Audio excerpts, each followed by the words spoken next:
Hello বন্ধুরা, good morning. আজকে আমি বোয়াল মাছ রান্না করব। তার জন্য আমি বোয়াল মাছগুলোকে ধুয়ে নুন হলুদ মাখিয়ে রেখেছি। এই দেখো বন্ধুরা, বোয়াল মাছটা নুন হলুদ মাখিয়ে রেখে কড়াইয়ে তেল গরম হতে দিয়েছি। দেখো মাছগুলো আমি তেলের মধ্যে ছেড়ে দিয়েছি। মাছগুলো হালকা ভেজে নেব। মাছগুলো ভাজা হয়ে গেছে। এবার আমি কড়াই থেকে মাছগুলোকে তুলে নেব। আবার কটা মাছ ছেড়েছি, এই কটাও ভেজে তুলে নেব।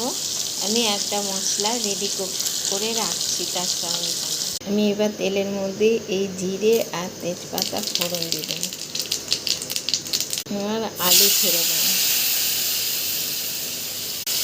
আলু ছেড়ে দিয়েছি। আলুগুলোকে ভাজা ভাজা করে নেব। আলুগুলোকে লাল করে একটুখানি ভেজে নেব, ভেজে তুলে নেব। আমি একটা পেঁয়াজ আদা রসুনের পেস্ট করেছি, এটা এবার এই তেলের মধ্যে পেঁয়াজ আদা রসুনের পেস্টটা দিয়ে দিয়েছি। পেঁয়াজ রসুনের মশলাটা একটুখানি কষিয়ে নেব, যাতে পেঁয়াজ আদা রসুনের পেস্টটা ঠিকমতো কাঁচা গন্ধটা হয়ে যায়। এটাকে একটু কষিয়ে নেব। একটা জিরে শুকনো লঙ্কা হলুদ দিয়ে একটা পেস্ট বানিয়ে রেখেছিলাম, ওটা দিয়ে দিলাম। ভেজে রাখা আলুগুলো এর মধ্যে দিয়ে দিলাম। এবার আলুটা সেদ্ধ হবার জন্য চাপা ঢাকা দিলাম। দেখো বন্ধুরা, এবার আমি এটা ঢাকা তুললাম। দেখি আলুগুলো সেদ্ধ হয়েছে নাকি। আলুগুলো আরেকটু সেদ্ধ হবে। ঢেকে দিলাম। আলুগুলো আরেকটু সেদ্ধ হয়নি।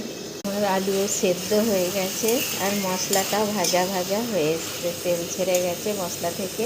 এবার এর মধ্যে আমি জল দিই, গরম জল করে রেখেছিলাম এই রান্নাটার মধ্যে এবার দিয়ে দিলাম। একটা কাঁচা লঙ্কা চিড়ে দিয়ে দিলাম। মাছগুলো আমি দিয়ে দেবো ঝোলের মধ্যে। ঝোলটা ফুটছে, আমি মাছগুলো দিয়ে দিলাম ঝোলের মধ্যে। বোয়াল মাছের তেল ঝাল রেডি। বন্ধুরা, তোমাদের রেসিপিটা কেমন লাগলো তোমরা একটু কমেন্ট করে সবাই লিখলে আমার খুব ভালো লাগবে।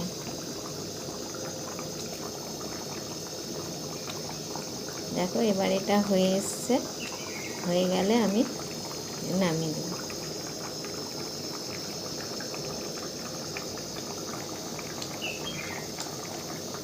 কমেন্ট আর শেয়ার করো কিন্তু বন্ধুরা, প্লিজ।